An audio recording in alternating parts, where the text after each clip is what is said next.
donc pour notre troisième séquence sur le thème « L'habitat se réinvente, utopie ou réalité ». Nous l'avons vu ce matin, les EHPAD sont de moins en moins plébiscités et les personnes en perte d'autonomie sont de plus en plus demandeuses de solutions alternatives à l'établissement. Quelles sont les initiatives en cours poursuivant cet objectif ? Quelles sont les conditions pour que ces habitats alternatifs répondent aux besoins des personnes qui les occupent ? À quelles innovations faut-il s'attendre demain ? Pour répondre à toutes ces questions, je suis ravi d'accueillir en plateau Chloé Desbonnets, responsable de la Villa Marguerite, une colocation de l'association Le Club des Six qui gère de nombreux habitats inclusifs. Alors Chloé Desbonnets est un peu seule en plateau, mais heureusement nous avons d'autres invités en duplex, en la personne de Guillaume Desnaux, cofondateur d'Alenvie de Compagnie et de Biens communs Habitat Partagé. Bonjour Guillaume Desnaux. Nous avons également Jawad Ajam, directeur du développement de Saint-Ic, géré par le groupe Vive 3 Pays de la Loire et titulaire de la chaire Avenir et Santé. Et Théo Peton, chef de pôle prévention et inclusion au sein du département de Seine-Saint-Denis. Bonjour à tous. J'espère que vous m'entendez bien.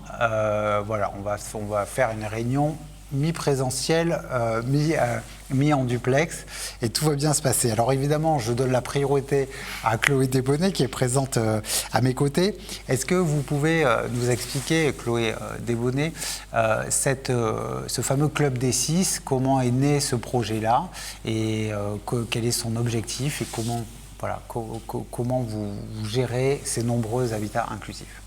Alors, le Club des Six est né de l'initiative d'une personne qui s'appelle Maëlys Kanzler, qui d'ailleurs m'honore de ma présence ici. Enfin, du coup, je suis là pour la représenter, donc j'espère être à la hauteur de ses attentes. J'imagine qu'elle vous regarde en plus. Je sais pas, j'espère pas, je vous assure. En tout cas, voilà, le projet est né grâce à Maëlys Kanzler qui a pensé tout ça pour sa sœur Sabrina qui est restée cérébro-lésée suite à un accident de voiture. À cette époque-là, Sabrina, elle n'avait pas du tout envie de vivre en établissements médico-sociaux et elle ne pouvait pas non plus rester de façon définitive chez ses parents. Ouais. Elle avait envie d'avoir un chez elle, comme tout le monde, de pouvoir vivre une vie la plus ordinaire possible. Mais le problème, c'est que Sabrina a besoin d'une stimulation permanente. Elle ne peut pas vivre seule. Et elle a besoin d'une aide humaine au quotidien, pour les actes de la vie quotidienne, tout simplement comme pour l'accompagner pour aller aux toilettes ou je ne sais pas, par exemple, l'accompagner en cas d'évacuation pour un incendie, des choses comme ça. Enfin, vraiment, elle a besoin au quotidien d'un accompagnement. Sauf que pour avoir une présence humaine permanente, c'est donc 24-24, à cette époque-là, Sabrina n'avait que 6 heures d'aide par jour. Pour avoir une présence humaine 24 heures sur 24, il faut compter à peu près 5 équivalents temps plein d'auxiliaires de vie, donc pour faire 24 heures sur 24. Et elle n'avait droit qu'à 6 heures. Donc c'est à partir de ces observations que l'idée du Club des Six est née. Il fallait créer un lieu de vie en milieu ordinaire, hors du cadre médico-social. Il fallait que ce soit une vie en colocation, parce que ça permet d'éviter l'isolement, de partager son quotidien, ses repas, les activités, des choses comme ça avec d'autres personnes. Et puis surtout, mettre en commun les moyens financiers, ce qui fait qu'on partage les coûts. Il était possible d'avoir du coup des espaces plus grands. Quand on partage à plusieurs, forcément, on peut se permettre d'avoir des endroits plus grands. Et puis surtout de mutualiser les aides humaines. Ça permettait comme ça de combler un petit peu ce qui manquait pour pouvoir avoir une présence 24 heures sur 24. Donc c'est comme ça que le projet du Club des Six est né de la volonté de Sabrina d'avoir une vie la plus ordinaire possible, comme vous et moi. D'accord. Et ça s'est concrétisé donc par combien de personnes qui vivent avec elle ? En tout cas, dans les premiers temps, vous avez... 6 personnes. 6 personnes, Et comme le dit souvent Maëlys, le Club des 5 était déjà pris, donc du coup, on a fait le Club des 6. Voilà, j'allais vous le dire. Donc toutes nos colocations, aujourd'hui, accueillent 6 personnes en situation de handicap. D'accord. Et pour un accompagnement donc, de 6 professionnels, comment ça se passe ? Alors ça fonctionne, on mutualise du coup on mutualise la PCH de nos colocataires, un minimum de 4 heures pour pouvoir assurer une présence 24 heures sur 24. C'est ça, donc journée et nuit, parfois il y a plusieurs intervenants, mais il y a toujours quelqu'un de présent auprès des colocataires. D'accord, très bien. Alors c'est un formidable de projet. J'imagine qu'il n'a pas dû être facile à mettre en place quand même si ça paraît évident comme ça quand on y réfléchit en théorie. Est-ce que vous avez connaissance de difficultés justement pour mener ce type de projet, et de quelle nature sont-elles? Oui, alors c'est en 2009 quand l'idée a émergé. À ce moment-là, le terme d'habitat inclusif était beaucoup moins présent qu'aujourd'hui. Hein. Ouais. On peut dire qu'il est apparu en 2017. À ce moment-là, on ne connaissait pas trop le principe, on ne voyait pas trop comment ça pouvait fonctionner. Donc il a été difficile de faire accepter deux choses. D'une, qu'on n'était pas des mini-établissements médico-sociaux, qu'on était vraiment hors du cadre médico-social, qu'on était des lieux de vie privés, en milieu ordinaire. Parce qu'à ce moment-là, Sabrina, elle voulait vraiment pas du tout être en établissement. Et puis la deuxième chose, c'est qu'on voulait permettre à nos colocataires de mutualiser leurs prestations de compensation au handicap. Et ça, c'était quelque chose qui était difficile à faire comprendre. Ouais. Alors aujourd'hui, on peut dire que ces idées-là, elles font partie de cette réflexion. Mais au moment de la création du Club des 6, la première villa a ouvert en 2014. À ce moment-là, il a fallu surmonter des obstacles, évidemment, et surtout, il a fallu convaincre que cette solution pouvait être une bonne solution. On a ouvert la première villa dans le Var, donc on a eu cette chance, puisque c'était vraiment un département qui a montré... qui s'est montré très ouvert et novateur pour permettre cette ouverture. Et puis une des problématiques qu'on a rencontrées et qui persiste encore aujourd'hui, c'est de trouver le bon service d'aide à domicile, parce que je ne l'ai pas dit, mais la particularité, c'est qu'il y a un SAD qui intervient au quotidien auprès des colocataires. Et ce SAD-là, il est réservé aux colocataires en tout cas, ils interviennent qu'au sein de cette villa-là. Les équipes. Et donc cette problématique, une autre problématique, c'était de trouver un SAD qui réponde à notre cahier des charges, donc à savoir d'être présent 24 heures sur 24 et 7 jours sur 7, être dans le faire avec et pas faire à la place d'eux, parce que c'est pas du tout le but du Club des 6. C'est intervenir auprès de colocataires qui ont des profils différents, avec des types de handicap très variables. Oui, voilà, donc c'est pas uniquement des cérébrolésés, c'est-à-dire qu'il y a des handicaps. Non. Au départ, le projet avait été pensé pour Sabrina cérébrolésée. Il a été question on s'est questionné à un moment de savoir si on réservait, on va dire, ça à ce type de handicap, mais au final, non, Maëlys s'est rendu compte que la mixité du handicap était très intéressante et importante pour apporter plein de choses. Et ce qui fait qu'aujourd'hui, nos villas sont ouvertes à tout type de handicap. D'accord. Okay. Et donc, dans notre cahier des charges, à nouveau, par rapport au SAD, il y a une responsable d'équipe qui est dédiée à cette villa. Et tout cela, évidemment, au tarif PCH en vigueur dans le département et sans reste à charge pour nos colocataires. D'accord, ok. Et donc, pour ce faire, à défaut de trouver, on a accompagné la création d'un SAD qui s'appelle Cap Service. Donc, c'est un service domicile, autonomie à domicile, qui est expert et qui nous accompagne sur la majorité de nos villas. Et on se rend compte que c'est assez difficile quand on ne peut pas travailler avec Cap Service. Quand Cap Service n'a pas l'autorisation sur le département d'intervenir en tant que SAD. Et qu'on doit faire appel à un autre SAD, là on se retrouve face à des difficultés. Et pourquoi c'est difficile? Parce qu'il y a une culture qui n'est pas intégrée.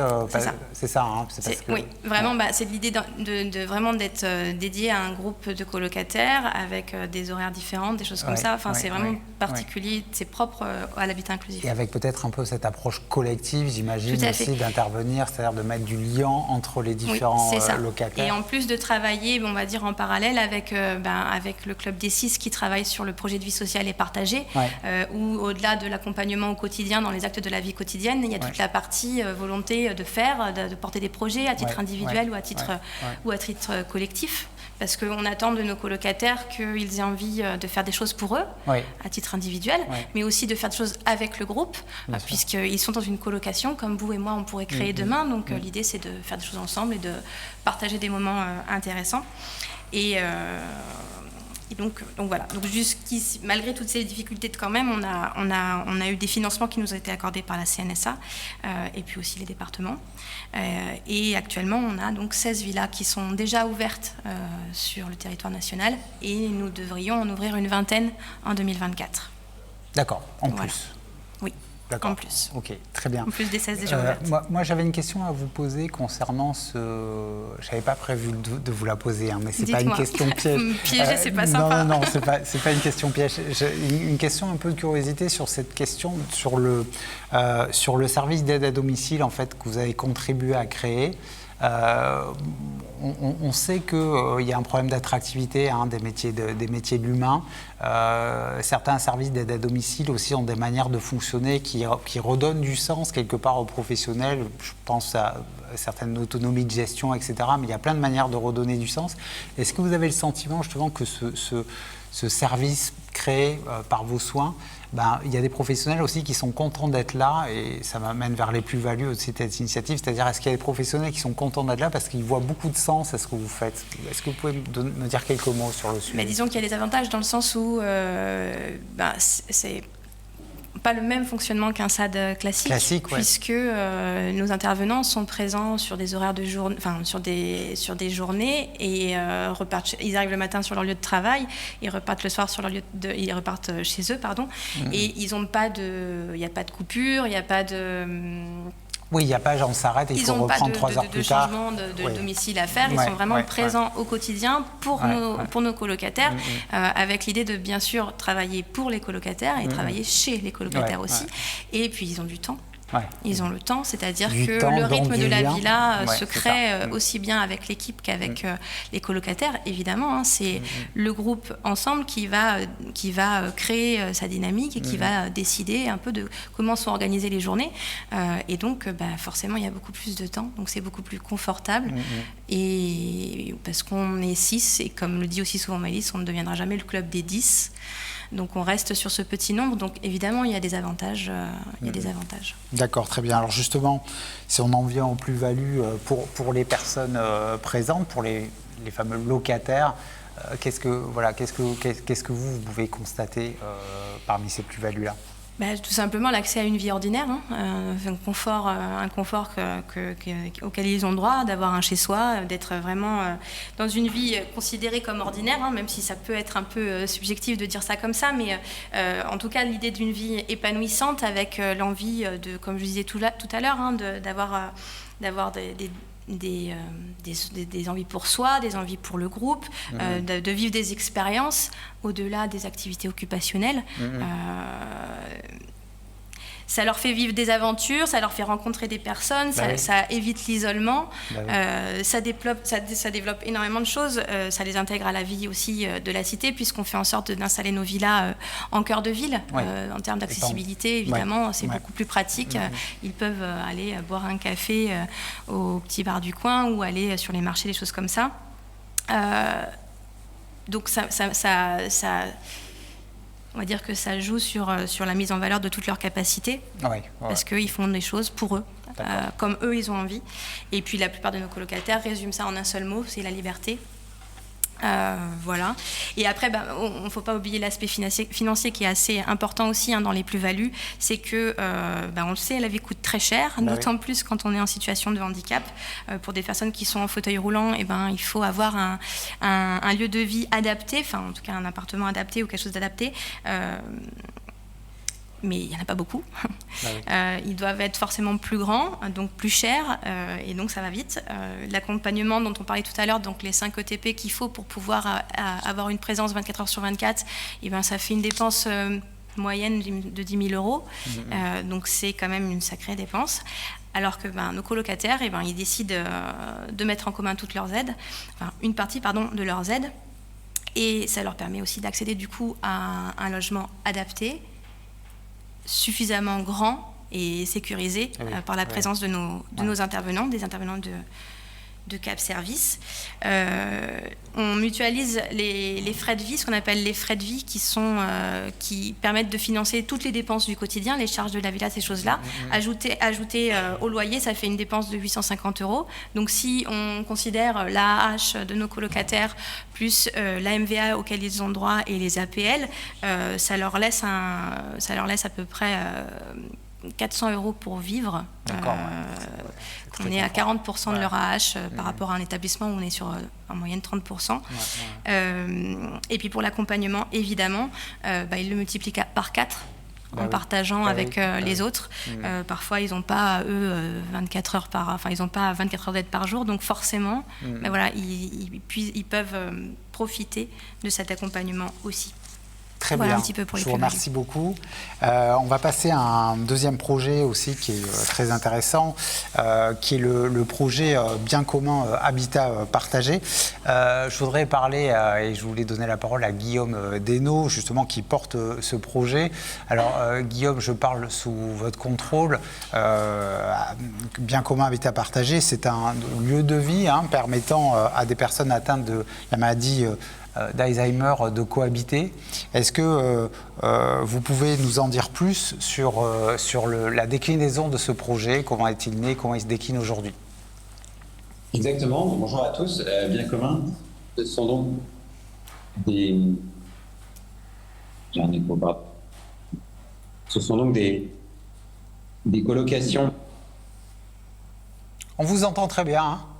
Oui, c'est juste que j'ai un écho. Ce sont des colocations donc pour des personnes âgées qui ont la maladie d'Alzheimer. Ce ne sont pas des clubs de 8.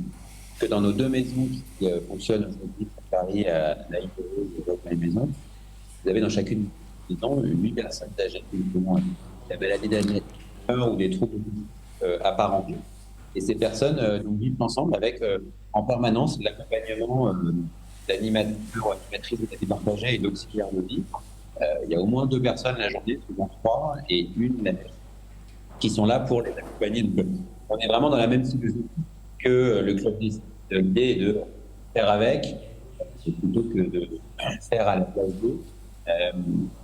Je reviens peut-être sur la genèse. Avant de créer, parce que moi c'est intéressant par rapport à ce qui a été dit, le service d'aide à domicile. Nous, c'était notre métier d'origine. Au départ, on a créé Allenby en 2016 avec 2 collègues. Et Allenby, c'est un service d'aide à domicile que justement vous en parliez, innove sur le mode d'organisation du travail pour redonner de l'autonomie, revaloriser les auxiliaires d'un système d'organisation en équipe autonome, auxiliaires de vie salariée, mais qui vont faire eux-mêmes, souvent elles-mêmes, les plannings, la relation avec cette famille, le recrutement collectif. Nous, on vient de là, en fait, en accompagnant à Paris, en région parisienne, une centaine de personnes âgées, beaucoup avec des troubles cognitifs. On s'est rendu compte qu'il y avait un manque aujourd'hui dans l'offre entre le domicile où on est tout seul et l'EHPAD. Parce que beaucoup de personnes qui ont des troubles cognitifs, finalement, n'ont pas forcément de lieu très médicalisé. Par contre, elles ont très vite un isolement, une rupture de la vie sociale qui se crée à cause des troubles cognitifs. Simplement parce qu'il y a plein d'activités qu'ils ne peuvent plus faire, gens qui ne viennent plus vous voir parce qu'elle a peur. Un face-à-face avec le ou la conjointe qui parfois peut être compliqué, il faut le dire, je pense qu'on l'a peut-être déjà vu. Et donc, dans ce cas-là, l'habitat partagé est vraiment le lieu où on va pouvoir conserver une vie sociale. C'est vraiment la première chose qu'on se prend. C'est cette vie sociale, c'est finalement la meilleure thérapie médicamenteuse qu'on peut avoir contre cette maladie. Et elle évolue trop négativement.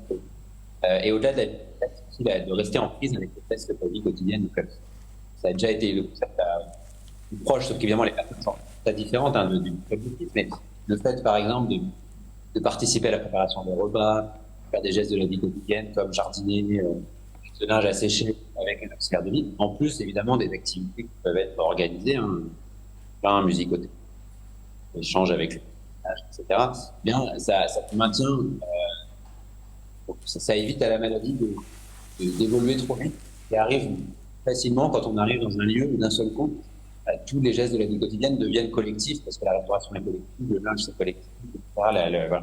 Donc c'est vraiment ça, et en fait on n'invente rien, puisqu'en Allemagne, il y avait des milliers de lieux comme le nôtre dédiés aux personnes qui ont des troubles cognitifs. Très bien. Donc voilà un peu ce qu'on développe. Aujourd'hui, on a 2 maisons, mais beaucoup d'autres projets. Et aussi, quelque chose qui est très important, c'est évidemment l'implication des familles. Alors c'est inhérent à l'habitat partagé, mais dans ce cadre-là, c'est très important. On a le lieu est vraiment co-géré avec les proches aidants, ce qui leur permet d'être dans quelque chose qui est moins culpabilisant peut-être que de confier son proche à une institution, c'est plutôt une relation très horizontale déjà entre proches aidants. Il y a une vraie communauté qui crée de proches aidants autour des personnes qui habitent. Il y a des liens très forts, très directs avec les auxiliaires de vie, ce qui est vraiment en fait avec notre philosophie chez Allenvie. On ne fait pas trop les liens verticaux réglementaires, mais plutôt qu'on fasse du feedback en continu pour s'améliorer, et ça marche très bien. Alors, c'est pas toujours ça, mais ça marche globalement très bien entre les aidants et familiaux et les aidants professionnels qui travaillent dans la maison. Voilà, et puis des choses, une histoire que j'aime, une anecdote quasiment quotidienne que j'aime bien raconter, qui illustre vraiment les bénéfices de lieux comme cela, c'est que, par exemple, on a des aidants qui viennent régulièrement de parcs pas loin avec leurs proches. Souvent, en bonne intelligence avec d'autres proches, vont aussi emmener d'autres personnes âgées se promener avec leurs parents. Voilà. Donc déjà, ils sont plusieurs, il y a des vies sociales, et puis il y a une personne qui va pouvoir aller faire une balade au parc, qui n'en pas forcément plus, parce que les auxiliaires, pour vite, ne peuvent pas les occuper à faire des balades. Et c'est quelque chose qui, dans un lieu très réglementé, c'est impossible, parce que vous avez tout de suite la question de sécurité, etc. Mais là, en bonne intelligence, quand on est sur des petites unités où tout le monde se connaît, tout le monde fait confiance, par exemple, ce genre de solution. Très bien. Vous aviez évoqué des bénéfices aussi à l'échelle des territoires. Quel est le bénéfice de ce projet à l'échelle du territoire? Alors vous avez... Exactement. Alors, ça a déjà été un peu évoqué sur le projet Club T6, mais nous, ce qui nous passionne dans ces projets, c'est de dire, évidemment, qu'on répond en premier lieu à la transition démographique, à la prévalence des troubles cognitifs qui va augmenter fortement, mais l'idée, c'est d'apporter une réponse à cette transition en apportant également des réponses aux autres transitions. Si la réponse à la transition démographique, c'est des impacts négatifs sur les sujets sociaux ou les sujets environnementaux, ça ne peut pas marcher. Donc le sujet social, c'est principalement le travail. Donc oui, aujourd'hui, et ça je peux vraiment vous le dire parce que je suis aussi gérant d'un service d'aide à domicile, l'emploi dans les habitats partagés est vraiment mieux disant et vraiment valorisé par les auxiliaires de vie par rapport au domicile. Parce que vous avez une sédentarité, évidemment, vous n'avez pas l'emploi du temps morcelé, vous courez à droite à gauche toute la journée, et puis mais vous avez quand même la possibilité d'avoir une approche vraiment personnalisée avec les personnes, contrairement aux établissements où vous voyez finalement trop de personnes. Et puis il n'y a pas ce morcellement des tâches qu'on voit aussi dans les établissements souvent. Donc vous avez une côté polyvalence qui est très apprécié. Donc ça, encore faut-il que ce soit accompagné par de la formation, parce que ça peut aussi être une charge mentale importante de s'occuper de 8 personnes âgées Alzheimer dans une maison, vous l'imaginez bien. Donc avec de la formation, c'est une opportunité de développement professionnel. Ça doit aussi, il y a un travail à faire sur sans doute la reconnaissance, la création peut-être de nouveaux diplômes liés à ça, mais en tous les cas, c'est un impact vraiment positif pour le cadre de travail et l'évolution professionnelle des auxiliaires de vie. Donc ça, c'est un point. Je parlais des aidants familiaux. On a des familles qui habitent à 300 mètres parfois des maisons. Donc pour elles, avoir ces petites unités qui sont là, c'est vraiment une bénédiction. Et puis ça leur évite aussi, tout bêtement, de prendre leur voiture pour aller peut-être dans un EHPAD ou une résidence-service qui serait à 10 km en périphérie de la ville. Donc là, il y a un impact environnemental, qui a l'impact qui a déjà été décrit par ma confrère juste avant, qui est on reste en cœur de ville. Donc le fait de garder ces lieux, ces petites unités dans des quartiers où sinon il n'y aurait plus de personnes âgées, il n'y aurait que des familles qui habiteraient à un endroit et puis les personnes âgées finalement on les relègue en périphérie de la ville. C'est un côté écologie aussi du lien territorial, et évidemment le but c'est pas juste qu'elles habitent là, mais ensuite c'est tous les liens qu'on peut créer avec le territoire. Donc c'est par exemple des visites des écoles ou des crèches voisines, du bénévolat de certaines personnes qui habitent à côté, évidemment l'intégration dans un écosystème médical et paramédical de la médecine de ville. Et voilà, et pas des moindres, pour moi, ce qui est fondamental aussi, c'est l'impact environnemental. Dans notre cas, on fait pour l'instant que de la réhabilitation de maisons existantes. Donc nous, on achète des maisons dans lesquelles vous avez 2 personnes qui habitent, qui sont beaucoup trop grandes pour eux. On les réaménage, on les isole, on met un chauffage avec pompe à chaleur et on loge 8 personnes dedans. Faire ça, c'est beaucoup plus vertueux. Je ne fais pas tout le calcul, mais vous l'avez forcément en tête que d'aller artificialiser les sols, couler du béton pour reconstruire un nouvel établissement. Et donc, alors on peut dire mais à l'échelle de la transition qui est devant nous, c'est quelque chose qui est massif, et c'est aussi, du coup, je parlais des réponses aux transitions, donc réponses aux transitions sociales, transitions environnementales, mais derrière, c'est aussi on parle beaucoup de crise du logement en ce moment.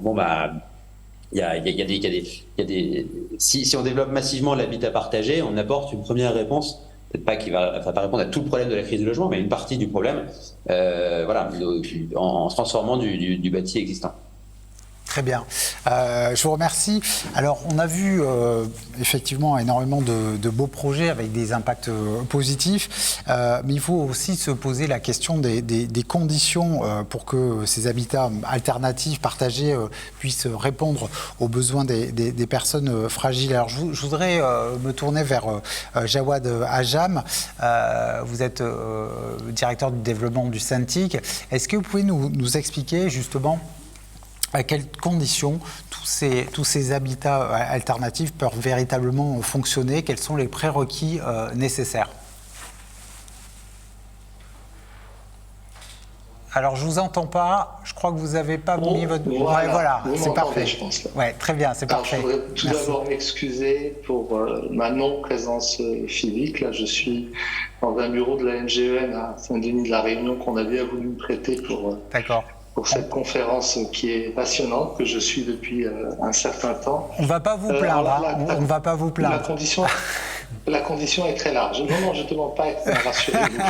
La question est très très large. Je ne vais pas apporter une réponse complète, je vais apporter une réponse qui est axée uniquement sur l'environnement architectural et sur l'environnement technologique. Ce ne sont pas que ces conditions-là qui sont essentielles pour que les projets réussissent, mais c'est des conditions qui peuvent agir pour accompagner. Finalement, les questions qu'on va se poser autour de ce type d'habitat, c'est comment est-ce qu'on va accompagner une autonomie dans tous les actes de la vie quotidienne? Comment est-ce qu'on va accompagner des conditions de vie en sécurité, la possibilité de pouvoir intervenir quand il n'y a personne et qu'il se passe quelque chose et que ça peut être pertinent d'intervenir. Comment est-ce et j'aurais dû commencer par ça, comment est-ce qu'on va contribuer avec un cadre de vie, avec des technologies à renforcer encore plus et améliorer une qualité de vie, donner du confort. Comment est-ce qu'on va faire en sorte qu'il y ait, peut-être avec l'appui des technologies, mais sans exclure socialement, des outils qui permettent de communiquer. Comment est-ce qu'on va faciliter l'accès à un certain nombre de services en créant une interface qui permette cet accès-là? Comment est-ce qu'on va finalement adapter l'environnement, personnaliser l'environnement aux besoins du résident? Donc il y a plusieurs préalables. Je vais commencer par les préalables, parce que pour ceux qui me connaissent, ils savent que je suis technophile, mais avec des limites. Les limites, c'est que le recours à la technologie, ça ne doit pas être quelque chose synonyme à une restriction de liberté. Que cette technologie, elle doit venir pour compenser, pour améliorer la qualité de vie, pour apporter de la valeur ajoutée. Qu'elle doit être consentie, qu'elle ne doit pas être intrusive et qu'elle doit surtout être là, non pas pour finalement influencer sur l'utilisation de ses capacités motrices, cognitives ou autres, mais qu'elle doit contribuer à les augmenter. Donner un GPS piéton à un non-voyant qui est très autonome dans les chemins qu'il utilise habituellement peut avoir un risque de limiter ce qu'il aura développé comme capacité pour se déplacer sans l'usage de cette technologie. Donc les technologies aujourd'hui, finalement, nous avons beaucoup de réponses, des réponses qui deviennent de plus en plus matures, qui vont couvrir l'environnement et qui vont apporter finalement des éléments de réponse sur toutes les thématiques dont j'ai parlé, avec le deuxième préalable, c'est que le logement doit être accessible, bien entendu, que le logement doit être adapté au locataire qui y vit et que le logement doit être localisé dans un environnement qui favorise l'inclusion sociale. D'accord, très bien.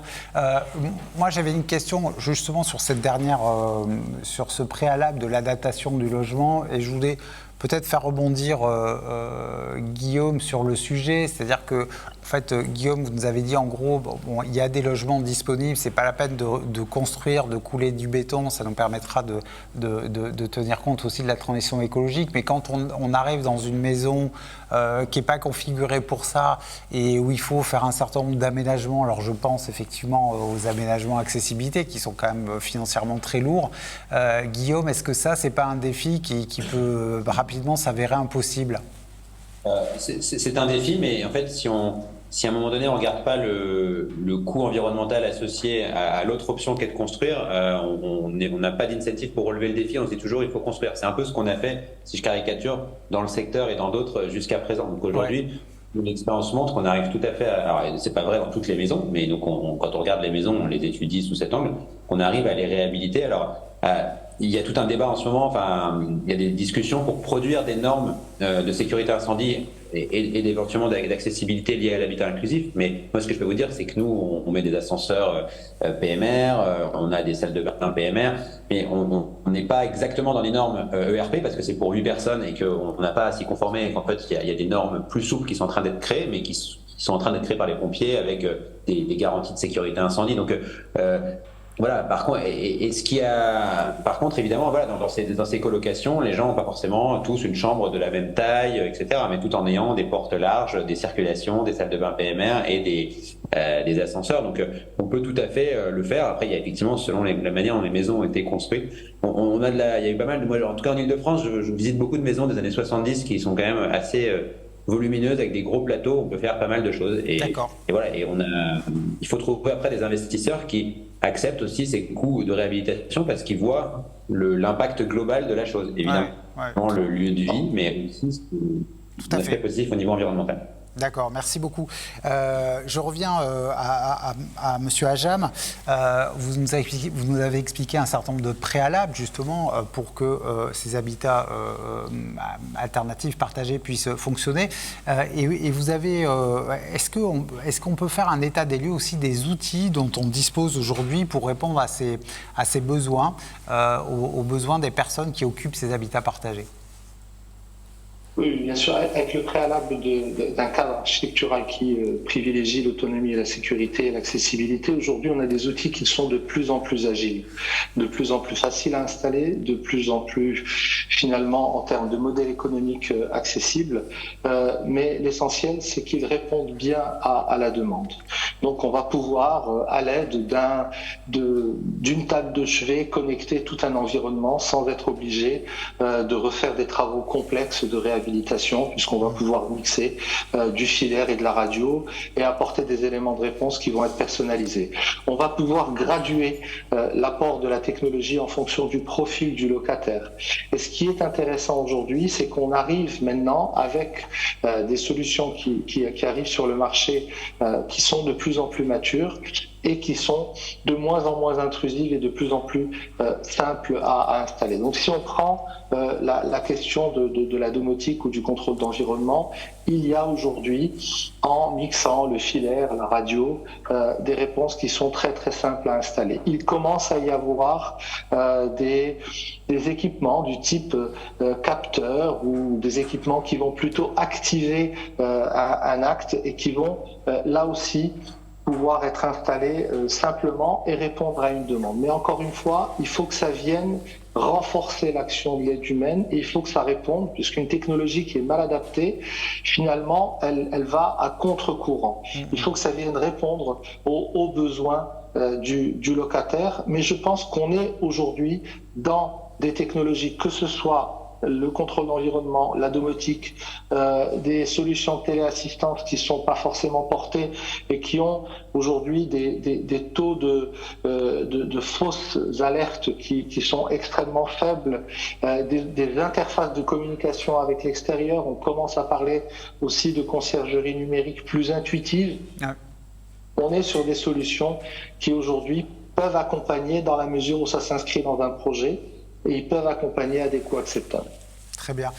Kevin Charras nous disait qu'il anime lui aussi, enfin qui dirige même lui aussi un Living Lab à Rennes sur vulnérabilité et vieillissement, nous rappeler l'importance de permettre aux personnes justement de pouvoir un peu jouer le rôle d'expert, c'est-à-dire avant de lancer un produit, une innovation, on va quand même vérifier auprès des personnes si ça fonctionne, ça marche, etc. Je sais que ça n'a pas toujours été fait.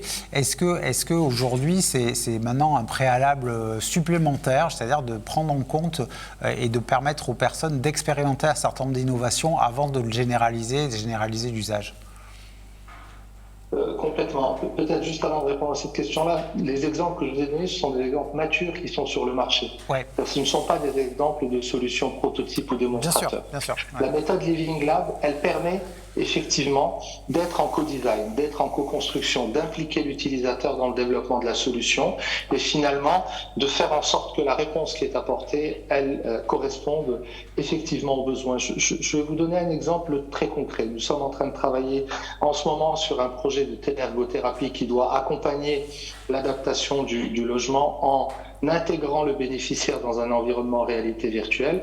C'est un enfant de 8 ans qui porte des lunettes de réalité virtuelle et qui accompagne l'ergothérapeute dans la position où il aimerait avoir sa barre d'appui, dans la position à travers laquelle il veut rentrer dans la douche et la hauteur à laquelle ça doit être positionné. C'est-à-dire que,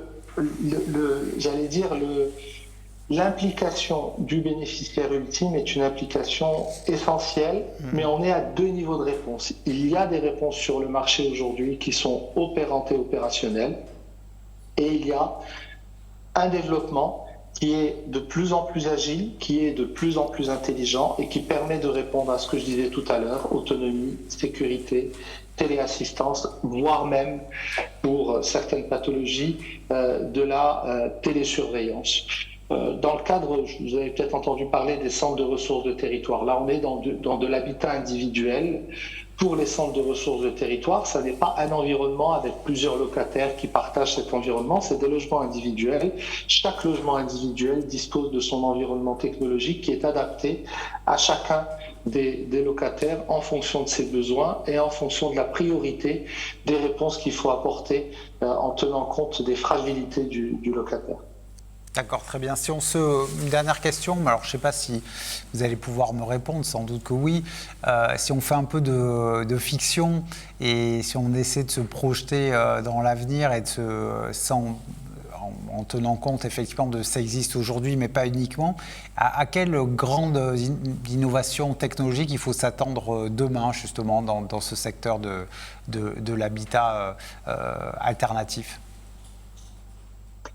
Alors, dans le secteur de l'habitat en général, je pense que ce qui est en train de se travailler aujourd'hui, c'est de faire en sorte que le logement puisse être personnalisé et qu'il puisse finalement apporter une réponse individualisée au locataire sans être intrusif et adéquat, acceptable. Et quand aujourd'hui on conjugue l'ensemble des technologies qu'on peut trouver sur le marché, on arrive même dans un immeuble à partir d'une base qui est commune à un ensemble de locataires à personnaliser chacun des logements en intégrant les réponses technologiques qui vont renforcer bien entendu l'aide humaine, mais les réponses technologiques individuelles. Cette notion avant, on parlait d'accessible, puis on a commencé à parler d'adapté, après on a parlé d'évolutif, et aujourd'hui, je dirais même que ce n'est plus une fiction, mais que ça va aller un peu plus loin, c'est personnaliser les interfaces qu'on utilise, personnaliser les réponses technologiques qu'on va avoir, personnaliser finalement la non-intrusivité de ces réponses technologiques qui doivent d'abord être là pour l'autonomie, la sécurité et le confort. Très bien, je vous remercie. On va donner... Juste un dernier élément, j'en profite parce que je suis ravi de cette deuxième édition. J'ai eu la chance de participer à la première édition qui était déjà une vraie réussite et je voudrais saluer une personne que je ne vois que de profil là dans la salle qui est David Datreza pour la dynamique qu'il met en place autour du développement de cette union d'union et de son organisation. Et je pense que réussir dans un environnement, j'allais dire, contraint du médico-social et du sanitaire à faire en sorte qu'on puisse partager les idées et faire évoluer les innovations, il fallait bien que ce soit David qui le porte. Je vous remercie beaucoup. Très bien. Eh ben, écoutez, on salue David. Je vais même lui demander à ce qu'on l'applaudisse juste une seconde.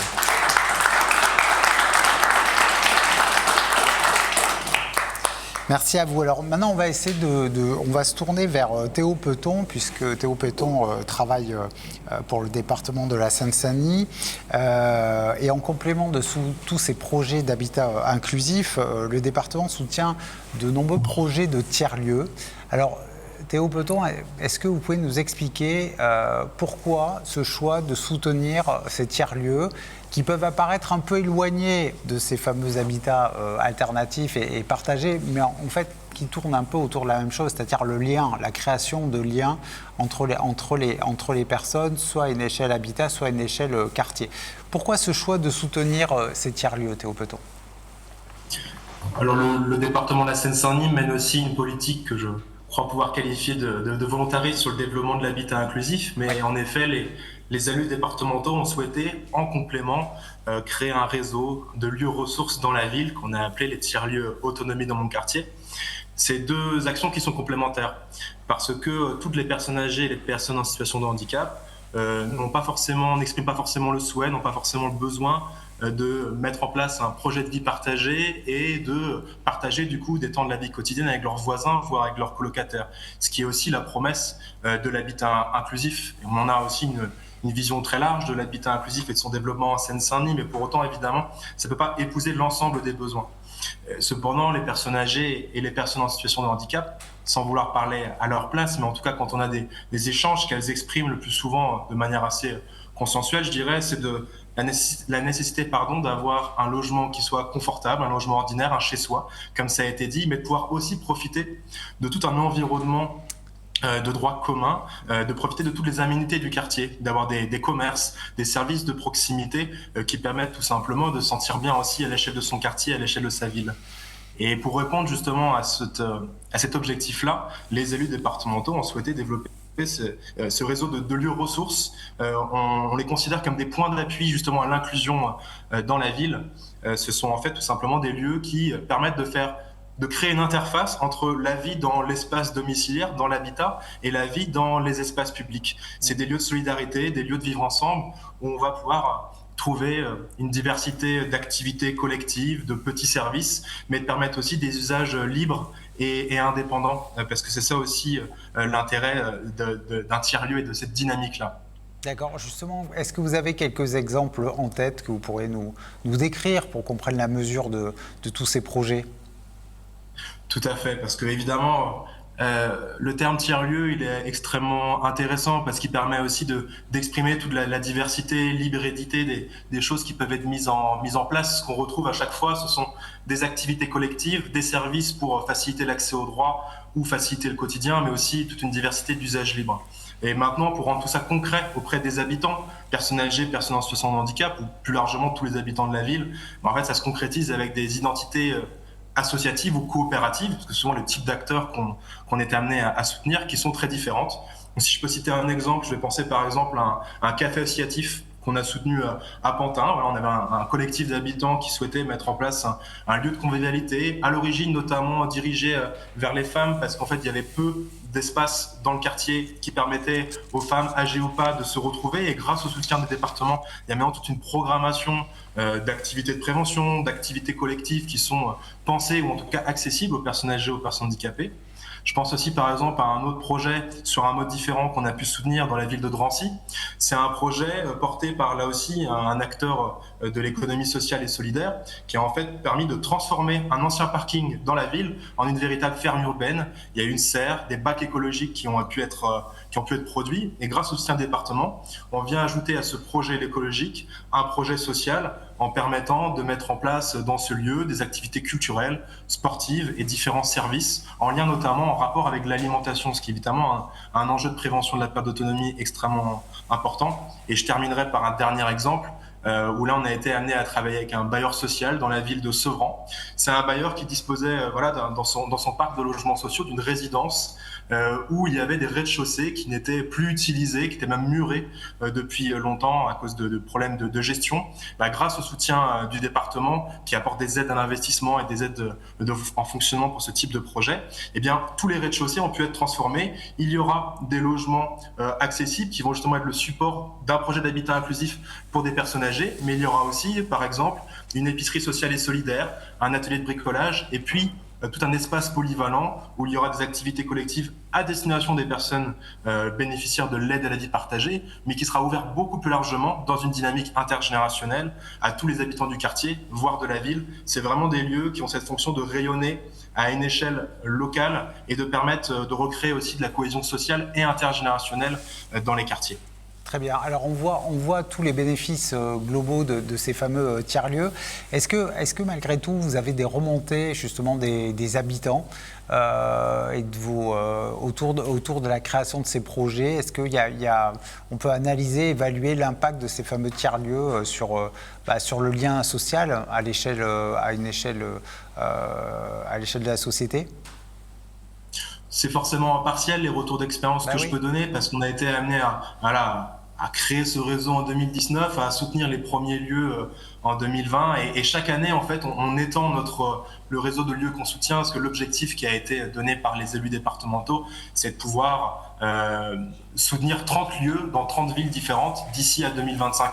Pour l'instant, on en est à 14, et ce sont surtout des projets avec des actions solidaires qui sont menées, qui doivent pouvoir s'évaluer sur le temps long. Donc il y a notamment des études d'impact qui sont en cours de réalisation, mais ce que je peux dire en tout cas, en plus, au-delà des intentions que nous-mêmes on veut y donner, ce qu'on y voit parfois de manière plus qu'anecdotique, mais dans les échanges qu'on peut mener avec les personnes, les usagers de ces lieux, c'est que ce sont vraiment des lieux qui permettent aux personnes âgées de mieux participer à la vie sociale, de sortir de l'isolement, en discutant avec des professionnels, des équipes d'animation que l'on forme, que l'on accompagne pour avoir une oreille bienveillante dans les problématiques que peuvent rencontrer les personnes âgées et les personnes handicapées, mais surtout sortir de son isolement en rencontrant d'autres pairs, d'autres habitants du quartier, quel que soit leur âge, quelle que soit leur situation. C'est vraiment cette fonction-là première qu'on essaye de donner, en permettant de participer à des activités collectives, notamment qui peuvent être extrêmement diverses et que j'aurais presque du mal à illustrer, parce qu'en fait c'est tous les champs de la vie qui peuvent être concernés. Sortir de l'isolement et participer à la vie sociale beaucoup plus largement, parce qu'en réalité, c'est ça qui est intéressant dans un projet de tiers-lieu avec une gouvernance qui est nécessairement aussi coopérative, c'est que les personnes âgées elles-mêmes ou les personnes en situation de handicap ne vont pas simplement participer, voire être bénéficiaires d'une activité, elles peuvent aussi en proposer, en animer et faire aussi valoir leur savoir-faire, leur savoir-être aux habitants dans le quartier. Par exemple, on peut imaginer très bien des ateliers d'aide aux devoirs qui vont être menés par des retraités. On sait que tout le tissu aussi associatif et le bénévolat repose beaucoup sur les personnes âgées dans les territoires, qui ont beaucoup à donner aussi pour tous les autres habitants. Donc voilà, il y a ce premier retour. Et puis évidemment aussi un enjeu qui est important pour nous, c'est celui de pouvoir être acteur de son autonomie, de son vieillissement, en permettant tout simplement d'être accompagné dans son accès aux droits. On a dans les lieux que l'on soutient, on a souvent une présence d'écrivains publics, de la médiation numérique qui peut être mise en place. On met en place également des activités physiques adaptées, de la prévention sur comment est-ce qu'on adapte son logement, par exemple. Voilà, toutes ces choses finalement qui sont extrêmement importantes et nécessaires. D'accord, très bien, je vous remercie. On a bien compris que pour vous, Théo Peton, ces habitats inclusifs et ces fameux tiers-lieux que vous développez beaucoup, que vous soutenez beaucoup, sont vraiment des solutions d'avenir. Moi, je voudrais me tourner vers Chloé, puisque Chloé, effectivement, vous avez aussi, on pourrait évoquer la création d'un tiers-lieu. D'ailleurs, je veux bien que vous en parliez de ce fameux tiers-lieu à Lourdes, puisque pour montrer ce fameux lien entre habitat inclusif et tiers-lieu, c'est des choses un peu différentes, mais il y a une philosophie un peu globale. Est-ce que vous pouvez nous parler de ce tiers-lieu et nous expliquer ce fameux lien peut-être entre habitat inclusif et tiers-lieu? Oui, alors nous, on a souhaité, le Club des 6 voulait aller plus loin dans l'accompagnement à l'inclusion, et l'opportunité s'est présentée à Lourdes, puisqu'on avait un espace qui était inutilisé au rez-de-chaussée d'une de nos colocations, donc. Et puis suite à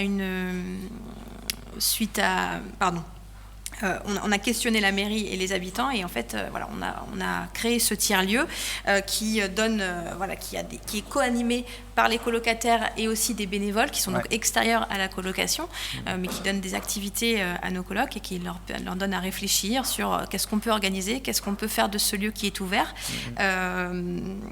Chacun peut s'y impliquer à son rythme et on a créé un espace de coworking. Il y a différentes activités qui y sont proposées. Encore une fois, proposées par soit les bénévoles, soit les colocataires. Il y a des activités chants, des activités en tout genre. Ça participe à cette ouverture de l'habitat inclusif et à son rayonnement. À la création du lien avec les locaux. Tout à fait. Ok, tout à fait. Très bien. Alors justement, Guillaume Desnaux, moi je voulais me revenir vers vous justement pour qu'on arrive à creuser un peu ce lien entre... Alors il ne s'agit pas de faire cette table ronde sur les tiers-lieux, mais au moins d'arriver à montrer comment ces deux notions, tiers-lieu, habitat inclusif, se répondent, du moins dialoguent. Pour vous, en quoi ces deux formes de réponse un peu alternatives sont des solutions d'avenir? Pourquoi selon vous ça? Moi, je pense que derrière ces deux solutions, on parle finalement de lien social, il me semble, de recréer du lien social, que ce soit entre les personnes qui habitent ensemble, entre elles et leurs familles, ou encore mieux, avec une ouverture dans le cadre d'un tiers-lieu sur vraiment d'autres activités du quartier, du territoire. Donc, en fait, quand on y regarde de près, y compris à domicile aujourd'hui, l'isolement social aggrave tous les problèmes. J'apprends ça à personne ici, mais c'est aujourd'hui 10% des gens qu'on estime, qu'ils soient malades ou pas, âgés ou pas, qui sont en isolement social. Donc on a un besoin impérieux de recréer du lien. Et en fait, ce lien, c'est vraiment la solution préventive à beaucoup de problèmes. C'est-à-dire qu'il y a beaucoup sans doute de perte d'autonomie qui serait non pas évitée peut-être, mais retardée, ou avec des prises en charge qui seraient différentes si à la base il y avait plus de lien social. Donc pour moi, toute cette logique de tiers-lieu rentre vraiment dans la logique préventive d'adaptation de la société à la transition démographique. Voilà. Et ce que je décrivais sur la promenade tout à l'heure, en fait, il y a énormément d'interactions sociales qui peuvent être créées, qui peuvent être gratuites, entre guillemets, et qui peuvent aider beaucoup à la prise en charge du grand âge. Mettre des crèches dans les EHPAD ou dans des tiers-lieux où on associerait ça avec des lieux de vie pour personnes âgées, ça, économiquement, on voit aucune différence dans le compte de résultat de la crèche ou de l'EHPAD, mais il y a une valeur sociale immense juste par les liens qui sont créés, à la fois pour les enfants, pour les personnes âgées, et aussi énormément pour les personnels qui travaillent. Donc en fait, voilà, on est vraiment dans cette logique-là où les 20 années qui sont devant nous sont une formidable opportunité de, non pas, je dirais, de gérer le poids, le fardeau du secteur du prendre soin comme on le présente souvent, mais de rendre la société plus soignante, de faire une société du care en fait. Voilà. Et ça, pour moi, c'est vraiment l'esprit des tiers-lieux, et je trouve ça très, très, très enthousiasmant, mais avec le petit bémol qui est que le temps passe malheureusement trop vite et que développer suffisamment de tiers-lieux d'habitat inclusif dans les 10 à 20 prochaines années est vraiment une gageure, et aujourd'hui on n'a pas encore tout à fait les outils de financement qui sont là. Voilà. Alors je vous remercie, ça me permet de transiter vers cette question que je voulais poser tout d'abord à Jawad Ajam. Comment favoriser justement le développement de tous ces lieux créateurs de liens, aller plus loin. Il y a évidemment la question du financement, qui est, parce que tout ça c'est loin d'être magique. Est-ce que vous voyez d'autres défis justement pour développer ce type de lieux alternatifs? Comment est-ce qu'on peut faire pour aller plus loin? Même si une dynamique est enclenchée, évidemment. Ah là, le micro marche pas. Voilà, j'ai enlevé le micro parfait. pour ne pas vous perturber. Ouais. Mais il y a une dynamique qui est bien enclenchée. Je suis absolument d'accord avec les derniers propos de Guillaume, et qui est de créer de la transversalité, de penser les projets de manière transverse, ouverte, de penser l'intergénérationnel, mais l'intergénérationnel intelligent, pas mettre des étudiants et les obliger à s'occuper de personnes âgées et que ça ne marche pas.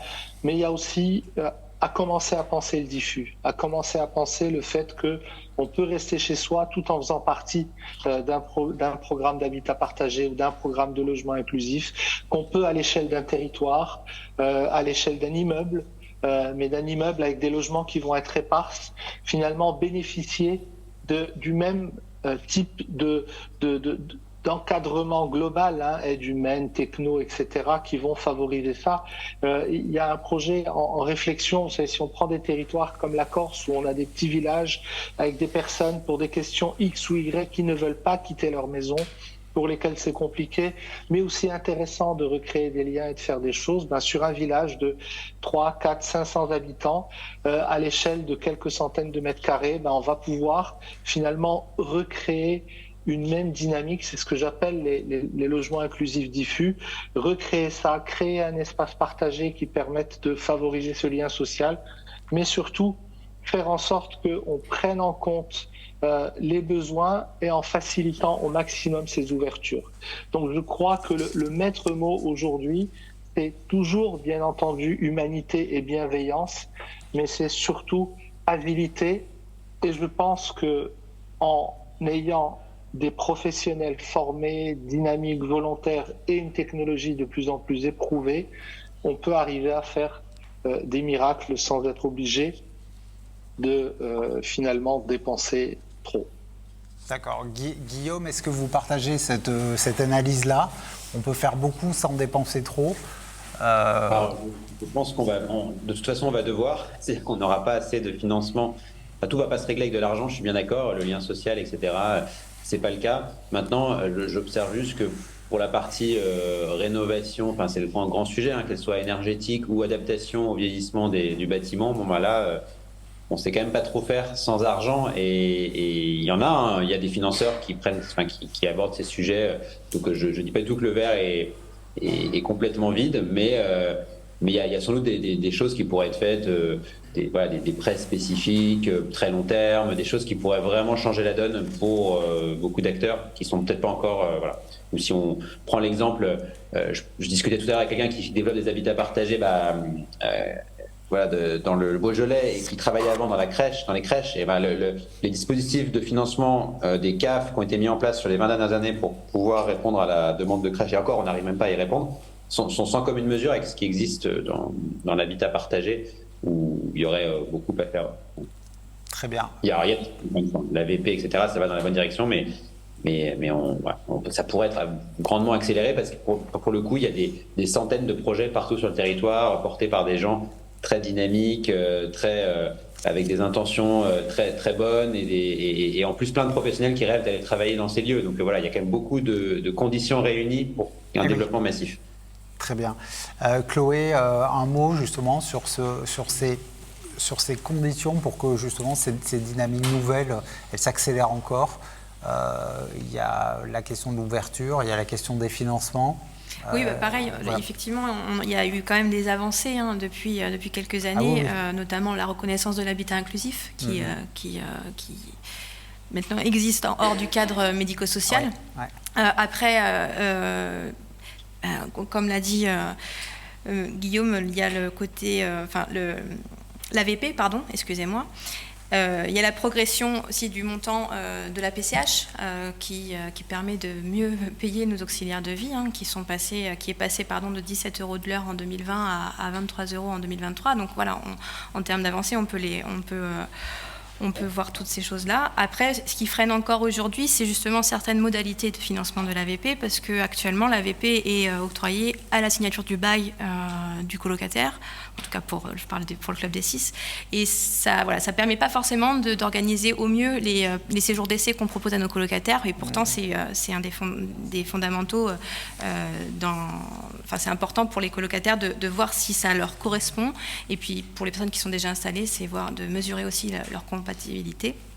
Donc peut-être des choses à revoir à ce niveau-là. Et puis après, je ne vais pas trop m'étendre sur ce sujet-là, mais développer des opportunités foncières, c'est aussi très important, parce que ça coûte assez cher, et il faut pouvoir permettre à des personnes, à tout le monde, de pouvoir accéder à des logements corrects.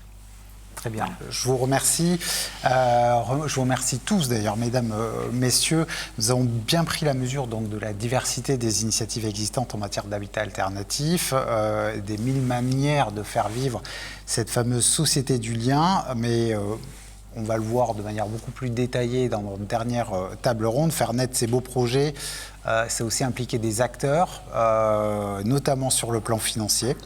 Et c'est ce que nous allons donc découvrir lors de notre prochaine séquence. À tout de suite.